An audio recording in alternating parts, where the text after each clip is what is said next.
Batman 84, Tom King writing, Jorge Fornes on the art. So the art's pretty good, I'll say that, first of all. Yeah. Can't really fault much of the art in that sense. Fornes has been very consistent whenever he's been on the book, and I think Belair's colors really complement Fornes' art a lot. Yeah, with the kind of the flat pulpy style. Yeah, so I was gonna say it's super pulpy. It fits what's going on in the story because it's basically what Flashpoint Batman's been up to, but told in reverse. Yeah, it starts off where we left off last issue, where Batman's confronting them. They're about to fight. Batman gets punched in the face, and then it keeps saying earlier, and it keeps doing that, and it does that thing the annual did almost, where it starts to speed up the more it goes. So the first scene is like a full page. In fact, I think they're all full pages to begin with, and then as we go on, it starts to speed up, and we get like half pages and just like one panel for each part, and it's going all the way back to how he ended up here and how he was saved. And we even get a reverse Flash scene in this. We get reverse Flash at the button, kind of saving him and bringing him to this Earth just to pays that off. Yeah, just to mess with him, because like, hey, you don't want to see a world where your son's Batman. Well, here it is. Here's the world where your son's Batman. Flippin' Thawne messing everything up as always. Yeah, and we see like Flashpoint Batman watching the double date from earlier in the run. Do you know, like, I think this issue is actually kind of completely fine. I think the only problem with this issue is just how you feel about the run right now before you start it. Even aside from that, I have a genuine question that I want to ask. Mm-hmm. What does telling this backwards actually add to this story? Because I felt like it added kind of nothing, personally. Outside of style and it being different. Give me a minute. That's the thing. Usually when we're doing these things of, okay, we're doing it backwards, it's because there's something early on that's kind of going to shake it up and go, oh, that's a big moment. You want to save that for the end, not right at the start. Whereas I don't feel there was anything in this that you couldn't have just told it chronologically. Yeah, but then it becomes like, I don't know. Then it I feel like, at least if it's told in reverse, it feels like it has impact because we're getting away from the confrontation. Yeah, we're getting further away from what we know, and so, because for example, one of the things we kind of learn is that on his Earth, Flashpoint Batman kind of took Catwoman as his Robin. She was essentially his sidekick. Because Bruce was about her age, or she's about where Bruce's age would be. And so he, instead of, killing her like Flashpoint Batman does on his Earth, he gives her a second chance. And at first, when you first read it, I'm like, oh, are they like a thing?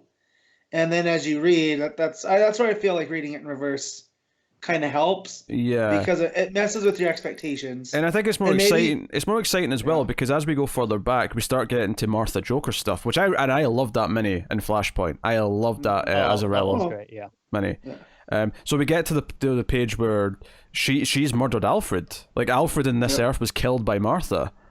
And Thomas is like beside himself and can't really deal with it, and we get all the way back to him beating Joe Chill, and I think what it accomplishes by going all the way back to the murder of Bruce Wayne and his Earth, it's kind of going back to the origin of all of this and why Thomas feels the way he does about Bruce not wanting to be him. It all traces back to the origin point, and the origin point in this case is Bruce Wayne's murder, just like for Batman, the origin point for everything is his parents' murder. So I just wish that Flashpoint Batman was a little bit more of a thread throughout, because then we could have that, the two differing things where Bruce is trying to be happy, right?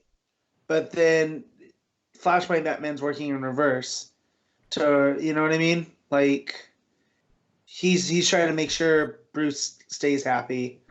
But we didn't get that until after the wedding. Yeah, I mean, as I suppose there's a little touch as well, is that because Reverse Flash is involved, the entire story is told in reverse. There you go. Which Buccellato and I think Manipul, when they were writing New 52 Flash, their Reverse Flash issue was told in the same way, and it was super cool and clever. I kind of get that gimmick though when it's your thing is about Reverse Flash. That is the gimmick there. I have no problem with this being told in reverse, and I think it makes sense because all the juicier stuff is at the start of the timeline, as it were. Finding out about Catwoman, finding out about how Alfred died, going back to the origin point. It all kind of makes sense to me. I think for me, this issue would have been more interesting chronologically, in the sense that if we start off with that interesting stuff and it kind of gets me into the issue, and then we see, okay, this is him through the run, and where he's been and what he's seen. Whereas And with the full context. This way around, I'm like, yeah, okay, it's beats from the run. He was there. I know. We kind of got that already. He's been around.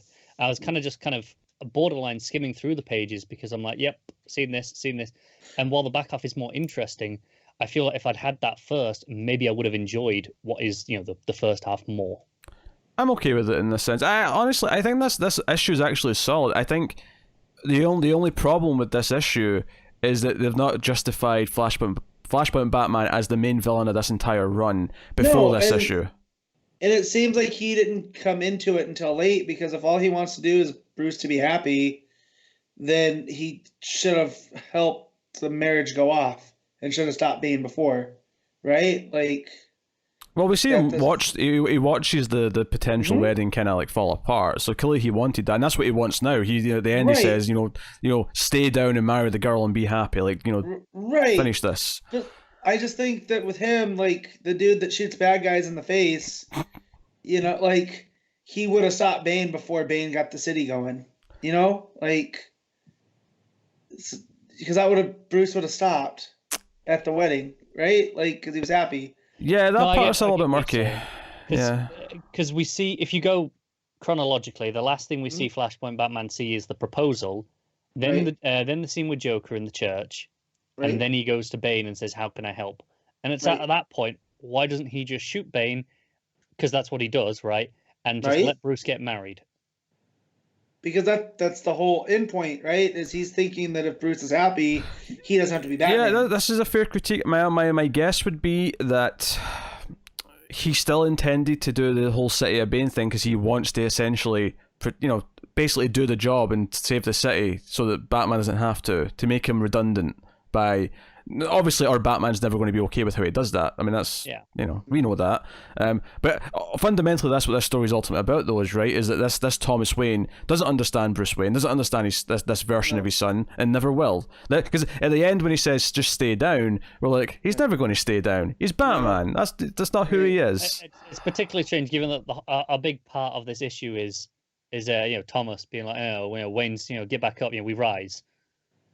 Right. That was a big beat earlier on in the issue. So it kind of feels weird when he's acknowledging that. Oh yeah, just ignore all of that. At the end with that advice. I don't think that's a mistake though. I think that's an intentional hypocrisy or conflict in the logic of his character, is that he's expecting Bruce to do this. Purpose. Yeah. I think that's intended. I just think too how much that King he leaned into Bruce and his mom, right? That whole I Am Batman arc. Mm-hmm. Yeah. Right? Was all about him and his mom. And I think about that would have been a good time to reveal Flashpoint Batman. Just kind of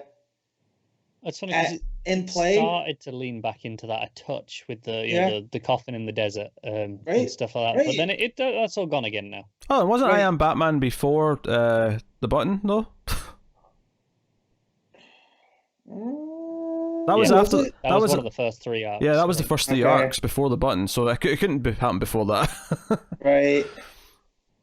Yeah. Oh, that was on me. Because that was unlike. I think it was that was the third arc, right? Yeah, that was the third one. Yeah, like mid to late teens, I think, and then Button was early 20s, right? Because it was I Am Gotham, I Am Suicide, I Am. Wasn't it I Am Bane? It's I Am Bane, yeah. Yeah, so it wasn't even Bane? Yeah, it was not even an I Am Batman story. I like how we all just knew what Matt was talking about. Yeah, we all knew what he was talking about. The first 2 were I Am, yeah. Yeah. I Am Batman, I'm surprised this isn't called that. Yeah. His final arc. I mean, that's definitely how he's going to open up when he tells him to stay down. And he goes, Father, I can't do that because I am Batman. And it's going to be real cool. And even me, who's super cynical about Batman, is going to fist bump. Yeah, like there's good moments to be had here, and I like this issue well enough. I wish the actual build up to it, and because for the most part, all I feel is that Bane's kind of been like shoved to the side. It would have been nice if we didn't have all those issues of Nightmares. Like, that would have been cool. I agree. Yeah, there's a lot of things in this run that would have been nice if they didn't do this or they didn't do that. Honestly though, I think Nightmares is the big one. See, if you take out those 7 issues of Nightmares, like a lot of my fatigue at this point would be gone. Like that would solve so much for me. You could have used that a little bit better instead of being super experimental, which good on him for trying. tell your story a little bit more efficiently. Yeah. I'll get out of interest. If you literally just cut those issues out entirely, you know, what do you miss? No, because there's the through line of Selena, like his you know, his subconscious. He knows that's the piece that's missing. Maybe you just have the Selena issue then. Yeah. Right. You cut it to a couple issues. So then, but even then, let's say it's 2 issues. I mean, that's what we said at the time. 5. That's what we said at the time, though, right? We said this 7-issue thing should be maybe 2 issues of, you know, right. The whole but now thing. Looking back on it, and this is the penultimate, it would have been nice instead of like Bane being pushed to the side, and now we're dealing with Thomas and Alfred's death not landing as it should. It's just it kind of feels like, you know, we knew it was kind of rushed because they cut it off at 85 instead of 100, but that's the thing. I don't actually feel like the pacing has changed at all since that announcement. It feels exactly as it always did. But I feel we could have, you know how King likes to decompress. I feel like this could have been, you know, I don't want to say seeded throughout, but this issue could have had more of an impact if he had more issues. Yeah, I mean, obviously, the biggest fault of this run, looking back on it, is always going to be how none of us really believed Alfred was dead, because apparently he is really dead, and we're dealing with that soon. Yeah, like of all the things that we've complained about, and you know, like going back to probably the wedding, right? It was the first big mistake that we all really agree on. Which, to be fair, 50 issues to your first big mistake is not bad. Yeah, like don't wrong. There are things I disliked before that, but that's the first big mistake. And like I say, you know, that's not that bad, 50 issues or so. Yeah. But that was the point where it felt like there was something not right for the first time. Mm-hmm. So here's the thing. I want to kind of compliment King anyway. A, because he's tried a lot of stuff. He's been experimental, and I kind of appreciate that. But also because there is something here. I can kind of see the core idea that he's trying to do here with Thomas Wayne. This idea that he sees the Batman as this curse, as this horrible thing that he's become. Mm-hmm. And the whole point of the story, at least to me, in terms of this part of it, they're forgetting the marriage part or whatever, is that Bruce needs to prove that no, like, Batman might have been born out of tragedy, but something good came of it, and I am something good because of it. It's kind of the core idea of Batman, right? Is that you take the tragedy and turn it into a good thing. Right, where we get the sense that Bruce is obligated to be Batman, like especially through Snyder's run, right? Where this is something he has to do. It's in his brain. Right. Are you about to tell me it's Batman forever? He's not Batman because he has to be. He's Batman because he chooses to be. Right, and I feel that's where it's gonna go. To an extent, maybe. I feel like I will say that King, if that's where he goes, King has handled it infinitely better than Forever. Oh sure, yeah. I mean, says. So, but no, like, I feel there's a battle of ideals here, and that Thomas Wayne, in a lot of ways, represents the negative voice that says Batman should be this or Batman should be that. Yeah. And it's this, you know, it's the same thing I always saw with Superman, where one of his biggest strengths is that he doesn't give in to the jaded attitude of you should change and be relevant. No, the whole point is that no matter what, he will stick to his ideals. Right? That's part of the character. I enjoyed this one more than I have of Batman. So that's good. Maybe it ends on a bang. I hope. And kind of, I don't know if I want to read Bat and Cat now. I don't know. I'm on the same thing where I kind of feel like I should just yeah. I've done 85 issues of this now. Like, there's 12 more.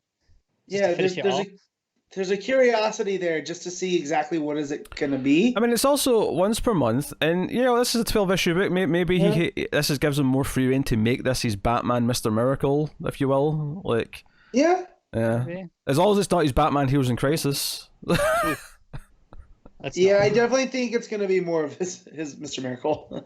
I don't think you think that. You hope that. Well, just you know. I don't think we're gonna have to go back and try to clean things up from Bat and Cat. We'll put it that way, like they have with the other book. Yeah, that's right, Matt. What you doing? We giving it? Yeah, this one an 8. The art does most of the heavy lifting. I feel like maybe if there's a different artist, I don't feel it, but it's got that pulpiness, and with the way that it moves backwards, it really matches the story. So yeah. Connor? I'll give it a 6, mostly for the art, because the art is kind of gorgeous. The creator strikes again. There are some gorgeous looking pages in this. I just I found myself kind of skimming the first half of it when it was just, oh, here's all the beats of the run, and then the back half was better, but I was kind of out by that point of the issue, unfortunately. I think Ginger Degrader needs a jingle. Every time he like hits a book with a rating that feels too low, we have a little jingle that plays. Yeah, I'll give this a solid 8. I think honestly, like the only problem with this issue is that the build up to it means that it's not as effective as it could be, but the actual content of the issue, both the writing and art, are really good. And I wish I still felt about King's Batman the way I did, back in the 30s and 40s, but here we are. So, but hopefully the last issue, the main book is good, and then Batcat's good, and I'm looking forward to Tynan's run. So we'll see how it goes.